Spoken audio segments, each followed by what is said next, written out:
it was bootstrapping, right? I mean, it was really hard work. It was grinding on the commercialization of the team and the league, but there was a real camaraderie among the teams at that point, among the team presidents who are still some of my best friends just from those Yeah. days. And I got drafted, quote unquote, the same year as Diana Taurasi in 2004. Uh-huh. So we were rookies together.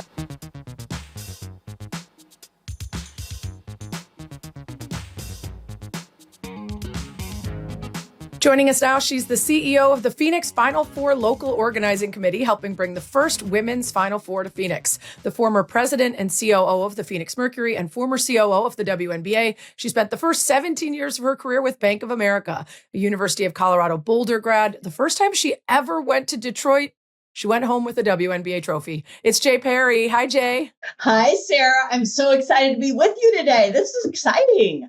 Yeah, I'm excited about this extremely busy time leading up to a Final Four weekend that is right on the horizon. But before we get to your current role and excitement over that weekend, I want to go back to your time with the Mercury because it's fascinating to talk to someone at the helm back in, the early 2000s. So what were some of the biggest challenges for W franchises and for the Mercury when you joined the team in 2004? Yeah, I didn't realize when I joined the Phoenix Mercury in the 2004 that it was such early days. And I know that sounds silly, but I felt like it was really an established league. And of course, looking back on it now, 20 years later, we've come so far. And so it was just a magical time with the Mercury. I will tell you, it was bootstrapping, right? I mean, it was really hard work. It was grinding on the commercialization of the team and the league, but there was a real camaraderie among the teams at that point, among the team presidents who are still some of my best friends just from those days. And I got drafted, quote unquote, the same year as Diana Taurasi in 2004. Uh-huh. So we were rookies together, Sarah. I mean, that's a claim to fame, right? Yeah, I was going to say, the very first season you're there, the goat of all goats arrives. So that's a hell of a ride you get to take together. Give me a good DT story or two. There are so many memories about DT, and most of them are positive. I mean, at some point, I think I got a couple gray hairs, but I've gotten over it and I'm a full blonde now. Literally from day one, what I will say about Diana is she has been consistent. And she came in and she was all about her work ethic and she was all about being the very best. And she is still that way to this day. And so I love her for that. But so many memories around her commitment on the court, her practice, coming in early, leaving late. And literally, I've taken those forward in my business career. So I've learned so much from her. She joined the team in 2004. Our first championship was in 2007, as you said, in Detroit. And that was an amazing ride and so unexpected for me coming from my corporate career. But it was really a learning lesson also for me around that time. Yeah, it's pretty cool to have the legacy of leading the team to its first ever title in 2007, another title in 2009, for a franchise's first ever championship, and to have your name etched alongside Diana Taurasi and everybody else who helped the team get there. What did that feel like, especially being on the road for that first one? Weird feeling, I think, probably, because at the time the league, the confetti falls and whatever, but you're not front page of a newspaper the next day. You're not going live on SportsCenter to talk about it necessarily. Right. You know what? It was a really unique experience. I mean, we were the first WNBA team to win on the road. So that was, as you said, a major accomplishment. And I will tell you, playing in Detroit against Bill Laimbeer as the head coach, that's a special experience. But between Diana Taurasi and Cappy Pondexter and Penny Taylor and Tangela Smith, like you think of this all-star roster, and they really were ahead of their time, right, with this run and gun offense against obviously Bill Laimbeer and a super defensively minded team. So that was an exciting run, Game 5 in Detroit. And it was so fun. But I will tell you, and this would not happen today, we've come so far, when it was time to receive the trophy, Sarah, we were not greeted at center court because what we were told is they were concerned for our security and safety. And so we literally were in the back of the zero level. And, it felt like a broom closet, but literally it was probably a room that was like 10 by 20 with the television cameras, the team jammed in there, the trophy, Donna Orander handing it over to Diana Taurasi. And so that is a memory that is etched in my mind of something that we've come so far. Yeah, started from the bottom, and now we're in the basement after winning. That's weird. You did get to leave Detroit with a nice souvenir. Yeah. Most people leave with, gambling debt and a mysterious rash. I have to say that because I'm from Chicago, so we have a Yeah. little nice rivalry. But okay, so a few years later, you end up spending 2 seasons as COO of the WNBA. It must be wild to see the league now, and especially this new CBA when compared to your time there from 2016 to 2018. What's the biggest thing that stands out to you? I mean, what stands out to me is that the players and the league continue to work together to elevate women, right? And these women that stand for such important members of our communities, right? And making kind of societal changes. I mean, it just continues to impress me with it takes a lot of fortitude. And it's because they believe in what they're doing. They believe in the game. And, the league works hand in hand with them. And it's great to see it from the team side. It's great to see it from the league side. I've had this really special experience. But with the new CBA, like, yippee. But a lot of work went into getting us there. And we can't forget that either. It's not as though last year was the first year of the WNBA. No, all of the framework. Yeah. Yeah. And so I just appreciate, right, all of those folks, right, the Val Ackermans, the Annie Myers, like all of them played a role in this. And I think everyone is so excited to just see it at this level. And there's still more work to do. Yeah. I really appreciated the payments going to tenured players, whether retired or current, to sort of offset the fact that they weren't paid appropriately for so many years. I'm sure there's coaches and GMs and presidents, like you mentioned, the Val Ackermans and the Ann Myers Drysdale. They're like, wait a minute, I would like $100,000, please. Right. I had a lengthy role in helping build this league too. You went to the Phoenix Suns for a couple years too. And I wonder, were there things that struck you? There is obviously a tremendous financial difference, length of time for the league's existence, history, all the other things. But were there things that stood out to you going to the Suns where you were like, it's wild to me that this is the same sport in the same city with the same ownership, really, in terms of the NBA, WNBA co-ownership, and the experience for the athletes is so different? It was different. I will say just working with the Mercury for 7 seasons and then the Suns for about 2 seasons, there was so much interplay and the resources were shared to a degree between the W team and the NBA team. And it was interesting because my years, the couple of years with the Suns was during the potential lockout.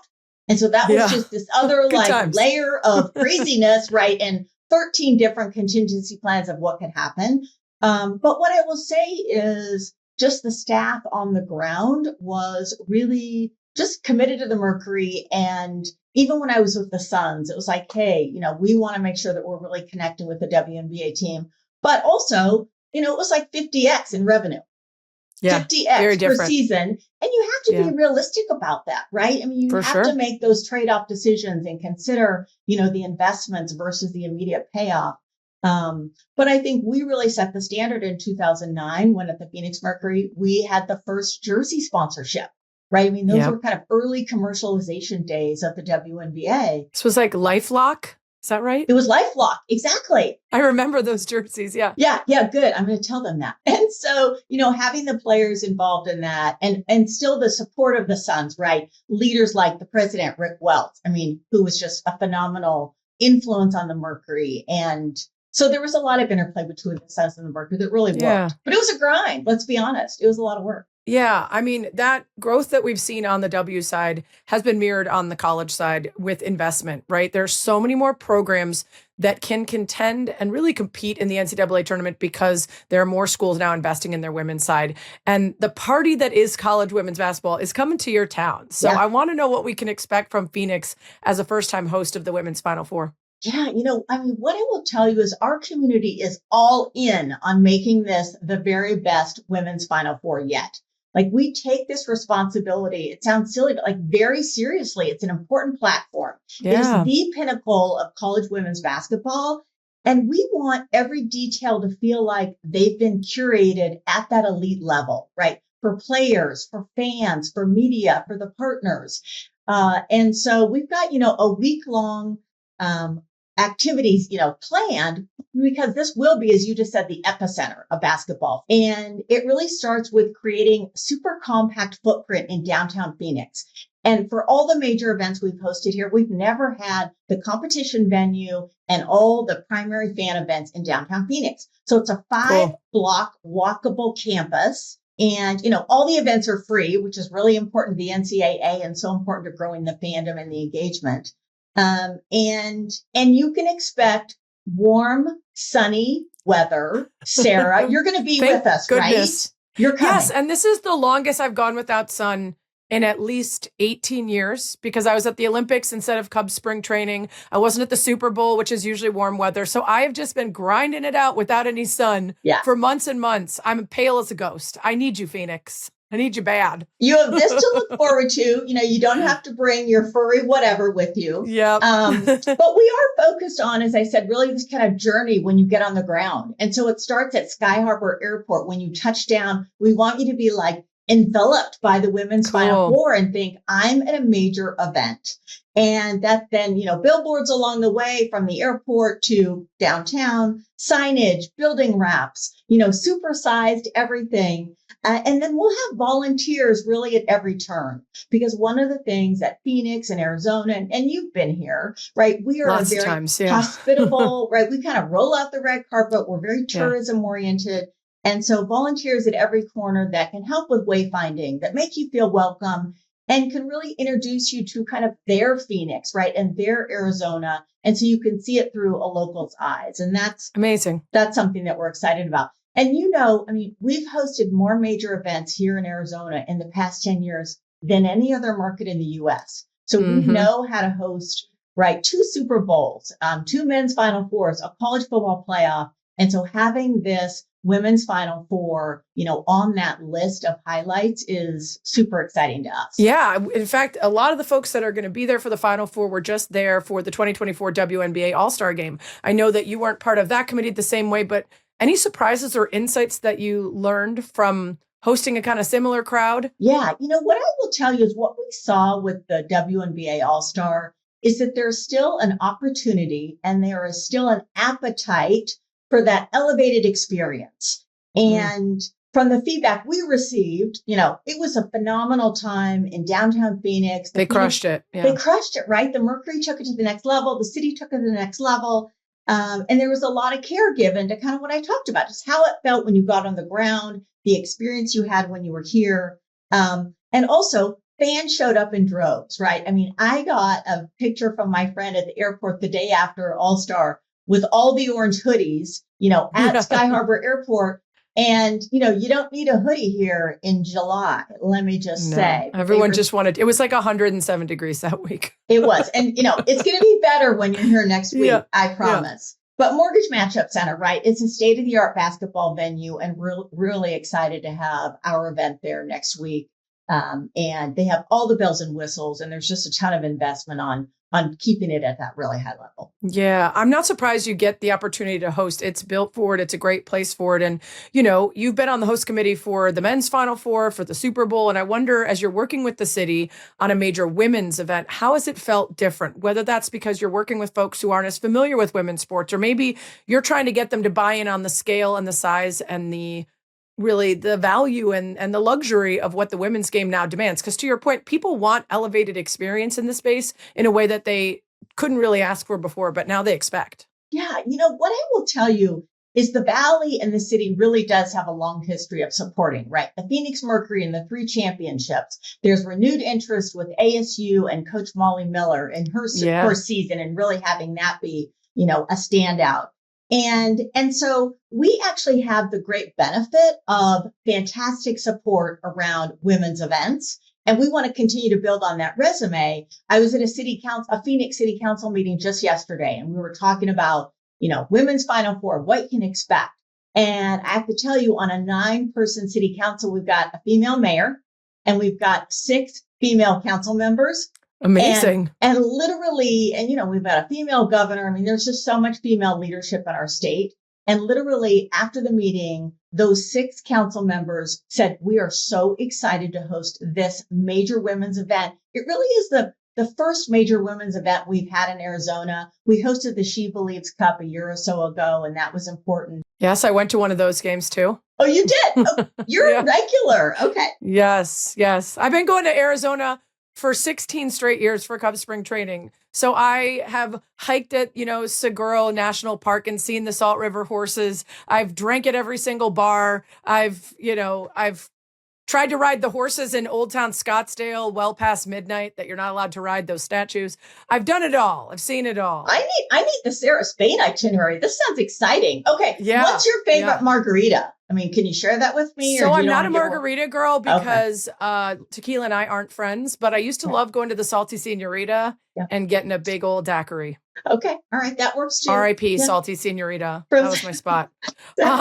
But yeah, I mean, I know the Phoenix area extremely well. I've been going there with groups of 5 all the way up to 75 for that trip. And so we come in hard, we come in strong, and Phoenix is always a great time. And all Tempe and Scottsdale and all the surrounding areas always make for such a good time. And I think one of the things I'm looking forward to is having gone to these major tentpole women's events for years running now, to see how it steps up with every year, with the investment, with the sponsors, with the activations, with the fans' expectations. And I wonder for you, how do you embrace the fact that with the leagues and teams and college hoops and everything getting bigger, the desire to innovate in this space, there's so much growth. How do you keep up with that growth? I mean, we literally go in with the mindset of how can we elevate it? How can we be doing something for the first time?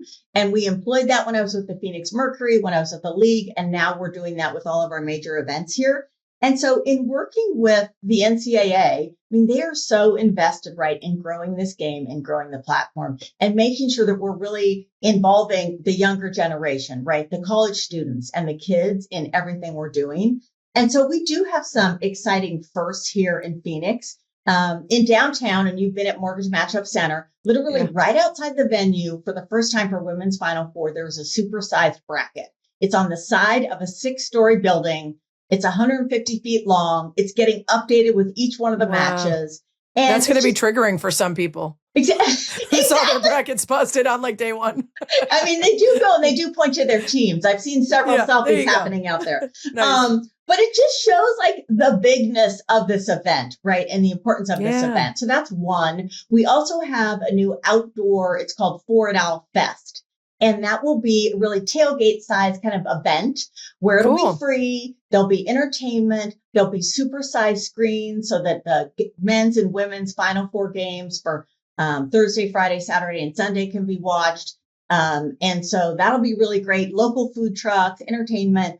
Nice. So that's going to be a fun one. And then the other one, just in terms of investment in the future, is our high school symposium. The NCAA is hosting it here for the first time associated with Women's Final Four. So we're going to have over 100 high school student athletes, their families come and hear from the NCAA how they can navigate their journey, right, as a potential student athlete for their, mental health resources, all those sorts of things. And so I think it's really kind of going deep in the community and making sure that we're telling the story of why college athletics, why being active is so important. I mean, and that's something that I really believe in. That's great. Yeah. I mean, it's such an opportunity to speak to that next generation and for them to start making it a habit as families to go to these women's events, to watch these women's games and to be as invested in them as the sort of long-term things we've all got on our calendars because of the men's leagues being around for, 100 years. Right. So I'm just really excited. Take me to Thursday, April 1st.